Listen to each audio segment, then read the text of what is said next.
Welcome back to the last lecture of chapter number 4. Welcome back to the channel of UPSC official. मैं डिम्पल कच्ची और यहाँ पे हम लोग बात करने वाला है चैप्टर नंबर 4 के बारे में, जिसका लास्ट लेक्चर होने वाला है, जहाँ पे हम लोग बात करने वाले हैं आउटसोर्सिंग के बारे में. What is the meaning of outsourcing? Outsourcing क्या है? Why we need that outsourcing? क्यों इसकी जरूरत है? किस हिसाब से पूरा का पूरा हमारे डे टू डे लाइफ में भी यूज होता है, as well as along with the organisation as well. जैसे हम लोग बात कर रहे हैं यहाँ पे, अगर आप लोग ये लेक्चर देख रहे हो तो don't forget to like, share and subscribe. और उसके साथ में आप लोगों को कमेंट में SEO स्टार लिखना रहेगा, ताकि मुझे पता रहे आप लोगों ने लेक्चर लास्ट तक देख लिया है. चलो, without wasting much time, let's continue with our last lecture of outsourcing of chapter number 4.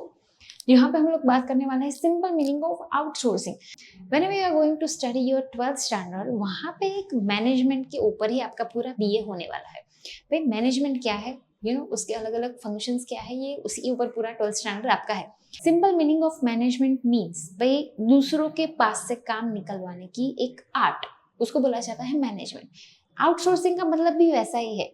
हम लोग सारे के सारे काम कर सकते हैं. We are very much multitasker. ठीक है, हम लोग अपनी ही तारीफ कर रहे हैं, उसमें कोई बुराई नहीं है. भाई हम लोग सारे के सारे काम कर सकते हैं, पर we are having only 24 hours, और उसमें हम लोग सारे काम एक साथ एक ही टाइम पे नहीं कर सकते. तो हम लोग क्या करते हैं, हम लोग सारे के सारे काम आउटसोर्स करते हैं. आउटसोर्स मतलब किसी और को पास ऑन करते हैं. यहाँ पे अगर पढ़ना है तो वो तो आपको ही पढ़ना पड़ेगा, वो आप आउटसोर्स नहीं कर सकते ऑफ कोर्स. पर जैसे हम लोग बात करें, जैसे हम लोग हाउस होल्ड वर्क की बात करें, तो हमारी जो मदर है वो क्या कर सकते हैं, शी कैन कुक. ठीक है, जो भी आइटम बनाने हैं, जो भी डिशेज प्रिपेयर करनी है, वो सारे के सारे कर सकते हैं. बट एक ही टाइम पे वो अकेला इंसान ही वो सब कुछ मैनेज नहीं कर सकता. इसलिए हम लोग आधा काम हम लोग बाहर देते हैं.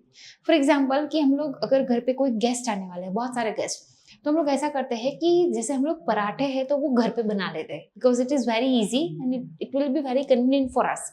पर जैसे हम लोग बात करें जैसे शाही पनीर, लबाबदार पनीर, पनीर कोफ्ता, ऐसे बहुत सारी अलग अलग पंजाबी डिशेज अगर खाने का शौक है, और वो सारी हम लोग एक साथ नहीं बना सकते, तो हम लोग सब्जी है वो बाहर से ऑर्डर कर लेते हैं. तो ये हो गया आउटसोर्सिंग. हमारी जो मम्मी है वो डेफिनेटली वो बना ही सकती है, पर वो सारा काम एक साथ वो अकेले बेचारी नहीं कर सकती. आप लोग तो ऑफकोर्स हेल्प नहीं करने वाले हो, मुझे पता है, पर फिर भी वो सारा का सारा काम एक साथ नहीं हो सकता. तो हम लोग थोड़ा काम बाहर से मंगवा लेते हैं, या फिर थोड़ा काम बाहर हम लोग आउटसोर्स कर देते हैं, दूसरा काम हम लोग कर देते हैं. उसको बोला जाता है आउटसोर्सिंग.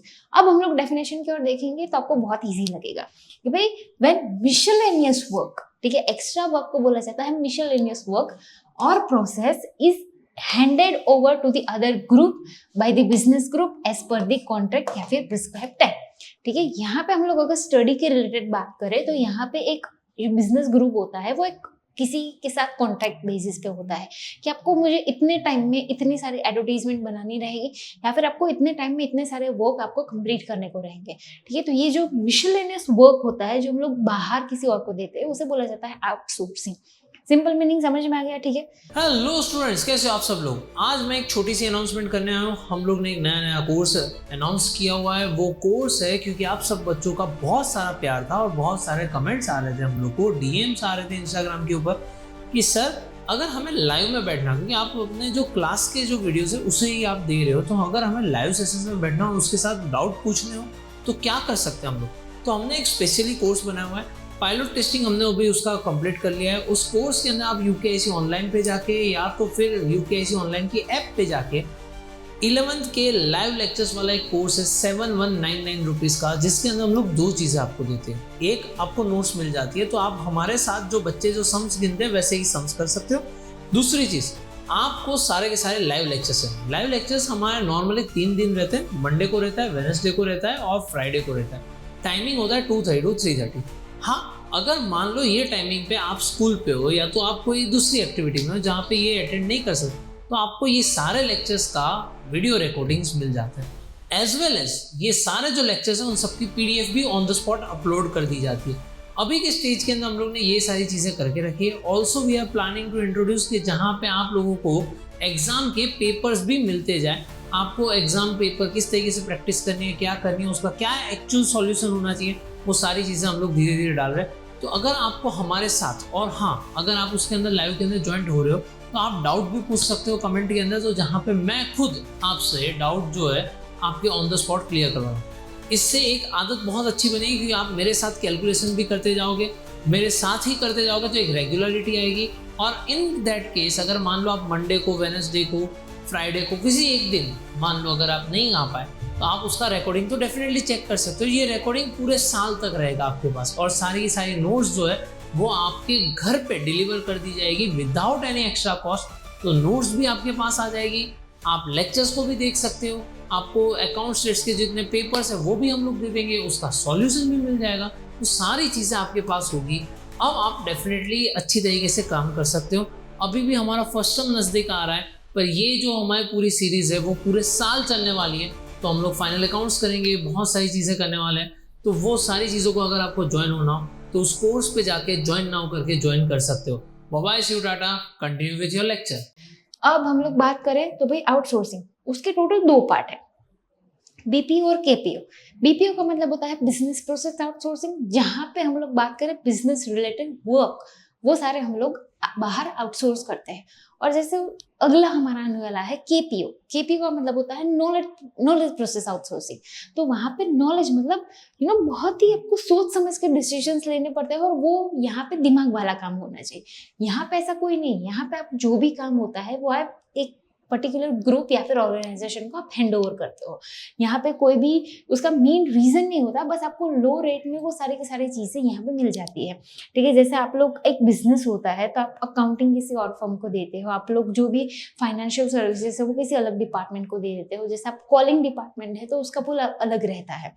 ठीक है, उसके बाद हम लोग बात करें तो बिजनेस के बीपीओ के कुछ रिक्वायरमेंट है। तो क्या क्या रिक्वायरमेंट है? सबसे पहला है कॉस्ट कटिंग। ठीक है, जैसे हम लोग बात करें इंडिया और चाइना, ये दोनों के बीच में बहुत ज्यादा कंपटीशन, क्योंकि यहाँ पे बहुत सारे अवेलेबल लेबर्स आपको मिल जाते हैं। ठीक है, अनएम्प्लॉयमेंट भी यहाँ पे बहुत ज्यादा है, इलिटरेसी भी बहुत ज्यादा है। तो कई बार ऐसा होता है कि आप कॉस्ट कटिंग के लिए ये अलग अलग काम किसी और को दे देते हो।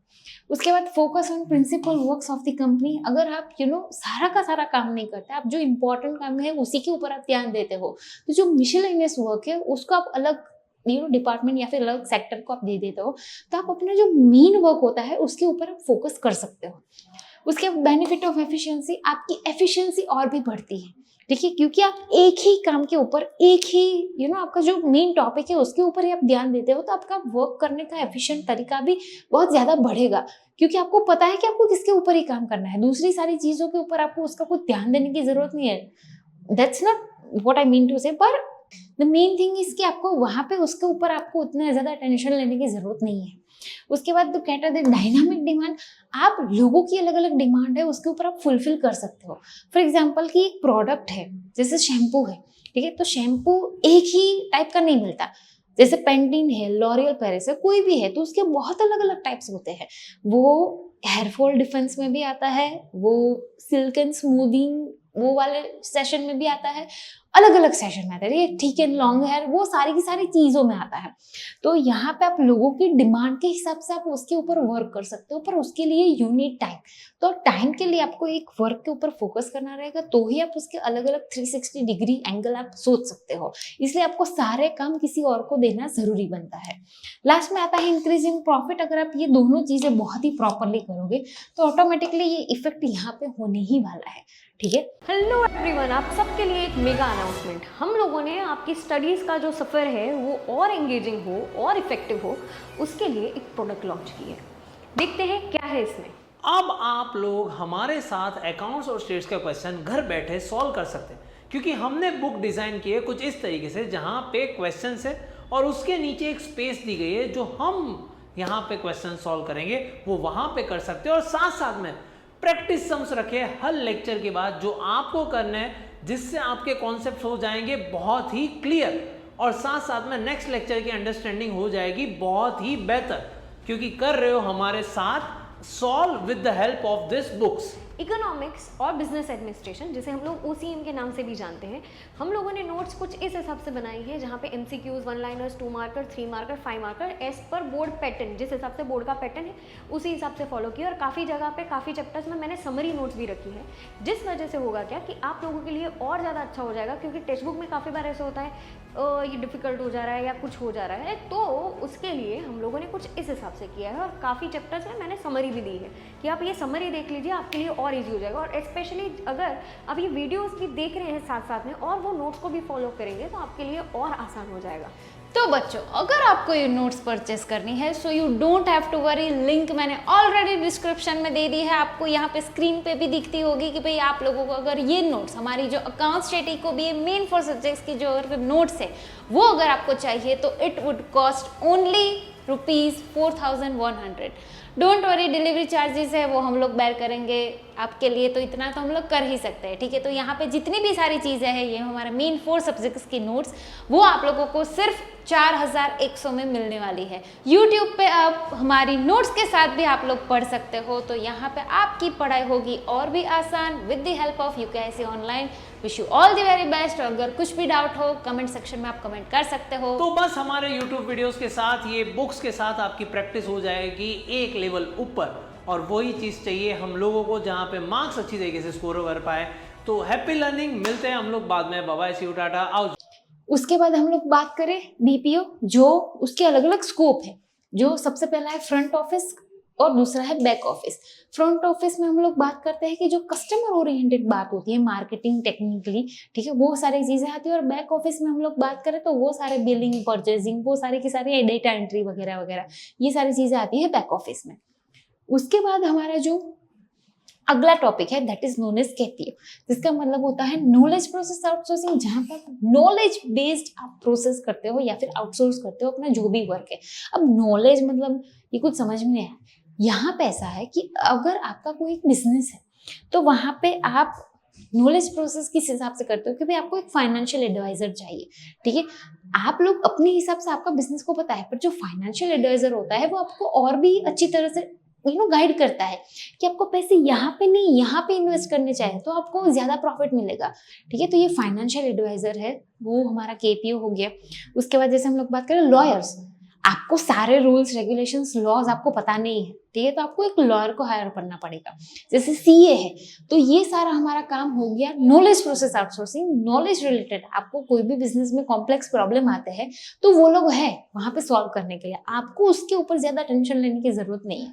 सबसे पहला होता है achievement of the best skill. उसकी जो बेस्ट स्किल है उसका हम लोग यूज कर रहे हैं, हमारी स्किल्स वहां पे यूज नहीं करनी है। हमारी स्किल्स कहाँ पे यूज करनी है, हमारा जो फोकस है उसके ऊपर, तो हम लोग उसकी बेस्ट स्किल का यूज कर सकते हैं क्योंकि उसको उसके ऊपर ही काम करना है।